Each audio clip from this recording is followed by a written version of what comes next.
उनकी सारी जमात उठकर उसे पिलातुस के पास ले गई और उन्होंने उस पर इल्जाम लगाना शुरू किया कि इसे हमने अपनी कौम को बहकाते और कैसर को खराज देने से मना करते और अपने आप को मसीह बादशाह कहते पाया। पिलातुस ने उससे पूछा, क्या तू यहूदियों का बादशाह है? उसने उसके जवाब में कहा, तू खुद कहता है। पिलातुस ने सरदार काहिनों और आम लोगों से कहा, मैं इस शख्स में कुछ कसूर नहीं पाता। मगर वो और भी जोर देकर कहने लगे कि ये तमाम यहूदिया में बल्कि गलील से लेकर यहां तक लोगों को सिखा सिखाकर उभारता है। ये सुनकर पिलातुस ने पूछा, क्या यह आदमी गलीली है? और ये मालूम करके कि हेरोदीस की अमलदारी का है, उसे हेरोदीस के पास भेजा, क्योंकि वो भी इन दिनों यरूशलेम में था। हेरोदीस यीशु को देखकर बहुत खुश हुआ, क्योंकि वो मुद्दत से उसे देखने का मुश्ताक था, इसलिए कि उसने उसका हाल सुना था और उसका कोई मोजज़ा देखने का उम्मीदवार था। और वो उससे बहुतेरी बातें पूछता रहा, मगर उसने उसे कुछ जवाब न दिया। और सरदार काहिन और फकीह खड़े हुए जोर शोर से उस पर इल्जाम लगाते रहे। फिर हेरोदीस ने अपने सिपाहियों समेत उसे जलील किया और ठट्ठों में उड़ाया और चमकदार पोशाक पहनाकर उसको पिलातुस के पास वापस भेजा। और उसी दिन हेरोदीस और पिलातुस आपस में दोस्त हो गए, क्योंकि पहले उनमें दुश्मनी थी। फिर पिलातुस ने सरदार काहिनों और सरदारों और आम लोगों को जमा करके उनसे कहा कि तुम इस शख्स को लोगों का बहकाने वाला ठहराकर मेरे पास लाए हो, और देखो, मैंने तुम्हारे सामने ही उसकी तहकीकात की। मगर जिन बातों का इल्जाम तुम उस पर लगाते हो, उनकी निस्बत न मैंने उसमें कुछ कसूर पाया न हेरोदीस ने, क्योंकि उसने उसे हमारे पास वापस भेजा है। और देखो, उससे कोई ऐसा फेल सरजद नहीं हुआ जिससे वो कत्ल के लायक ठहरता। बस मैं उसको पिटवा कर छोड़े देता हूँ। उसे हर ईद में जरूर था कि किसी को उनकी खातिर छोड़ दे। वो सब मिलकर चिल्ला उठे कि उसे ले जा और हमारी खातिर बराबा को छोड़ दे। ये किसी बगावत के बायस जो शहर में हुई थी और खून करने के सबब से कैद में डाला गया था। मगर पिलातुस ने यीशु को छोड़ने के इरादे से फिर उनसे कहा, लेकिन वो चिल्लाकर कहने लगे, किसको मसलूब कर, मसलूब। उसने तीसरी बार उनसे कहा, क्यों? इसने क्या बुराई की है? मैंने इसमें कत्ल की कोई वजह नहीं पाई। बस मैं इसे पिटवाकर छोड़े देता हूं।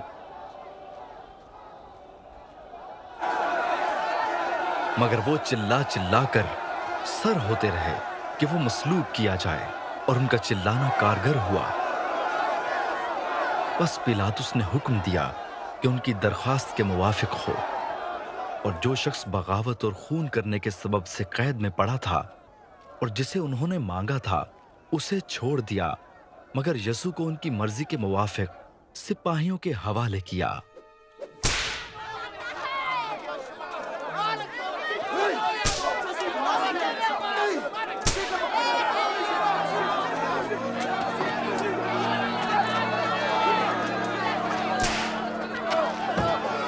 और जब उसको लिए जाते थे तो उन्होंने शमऊन नाम एक कुरीनी को, जो देहात से आता था, पकड़कर सलीब उस पर लादी कि यीशु के पीछे पीछे ले चले। और लोगों की एक बड़ी भीड़ और बहुत सी औरतें जो उसके वास्ते रोती पीटती थीं, उसके पीछे पीछे चली। यीशु ने उनकी तरफ फिर कर कहा, ऐ यरूशलेम की बेटियों, मेरे लिए ना रो, बल्कि अपने और अपने बच्चों के लिए रो। क्योंकि देखो, वो दिन आते हैं जिनमें कहेंगे मुबारक हैं बांझें और वो रहम जो बार-बार न हुए, और वो छातियां जिन्होंने दूध न पिलाया। उस वक्त वो पहाड़ों से कहना शुरू करेंगे कि हम पर गिर पड़ो, और टीलों से कि हमें छुपा लो। क्योंकि जब हरे दरख्त के साथ ऐसा करते हैं तो सूखे के साथ क्या कुछ ना किया जाएगा। और वो दो और आदमियों को भी, जो बदकार थे, लिए जाते थे कि उसके साथ कत्ल किए जाएं।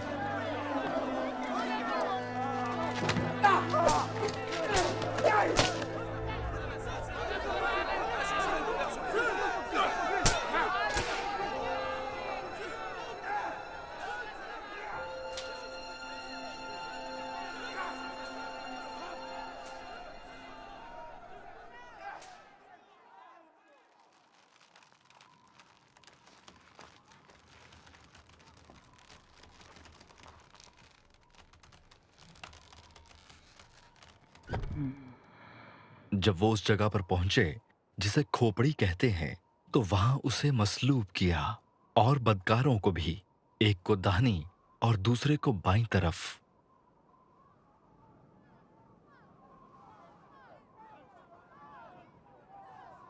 यसु ने कहा, ऐ बाप, इनको माफ कर, क्योंकि ये जानते नहीं कि क्या करते हैं। और उन्होंने उसके कपड़ों के हिस्से किए और उन पर कुर्रा डाला, और लोग खड़े देख रहे थे। और सरदार भी ठट्ठे मार मार कर कहते थे कि इसने औरों को बचाया। अगर ये खुदा का मसीह और उसका बरगुजीदा है, तो अपने आप को बचाए।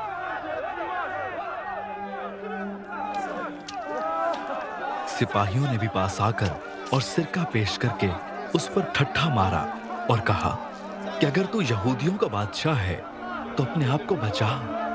और एक नविश्ता भी उसके ऊपर लगाया गया था कि ये यहूदियों का बादशाह है। फिर जो बदकार सलीब पर लटकाए गए थे, उनमें से एक उसे यूं ताना देने लगा कि क्या तू मसीह नहीं? तू अपने आप को और हमको बचा। मगर दूसरे ने उसे झिड़क कर जवाब दिया कि क्या तू खुदा से भी नहीं डरता? हालांकि उसी सजा में गिरफ्तार है, और हमारी सजा तो वाजिबी है, क्योंकि अपने कामों का बदला पा रहे हैं। लेकिन इसने कोई बेजा काम नहीं किया। फिर उसने कहा, ऐ यसू, जब तू अपनी बादशाही में आए तो मुझे याद करना। उसने उससे कहा, मैं तुझसे सच कहता हूं कि आज ही तू मेरे साथ फिरदौस में होगा। फिर दोपहर के करीब से तीसरे पहर तक तमाम मुल्क में अंधेरा छाया रहा और सूरज की रोशनी जाती रही,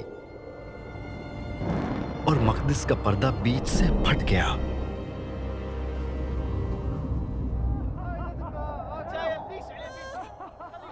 फिर यीशु ने बड़ी आवाज से पुकार कर कहा,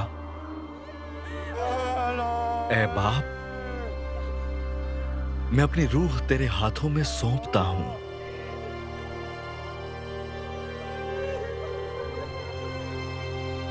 और ये कहकर दम दे दिया।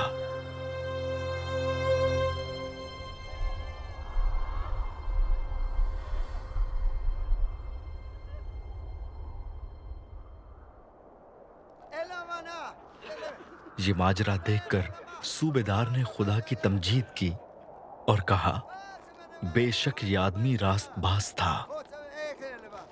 और जितने लोग इस नजारे को आए थे, ये माजरा देखकर छाती पीटते हुए लौट गए, और उसके सब जान पहचान और वो औरतें जो गलील से उसके साथ आई थीं, दूर खड़ी ये बातें देख रही थीं।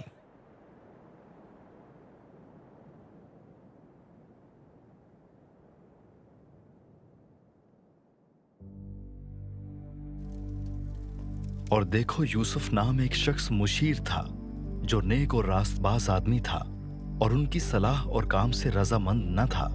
ये यहूदियों के शहर अरिमतिया का बाशिंदा और खुदा की बादशाही का मुंतजिर था। उसने पिलातुस के पास जाकर यसू की लाश मांगी।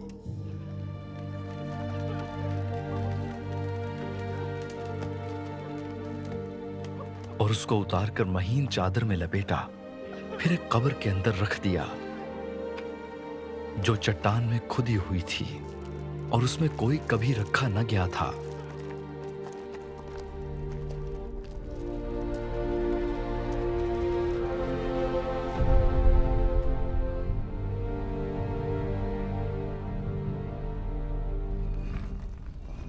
वो तैयारी का दिन था और सबत का दिन शुरू होने को था, और उन औरतों ने जो उसके साथ गलील से आई थीं, पीछे पीछे जाकर उस कब्र को देखा, और ये भी कि उसकी लाश किस तरह रखी गई, और लौटकर खुशबूदार चीजें और इत्र तैयार किया।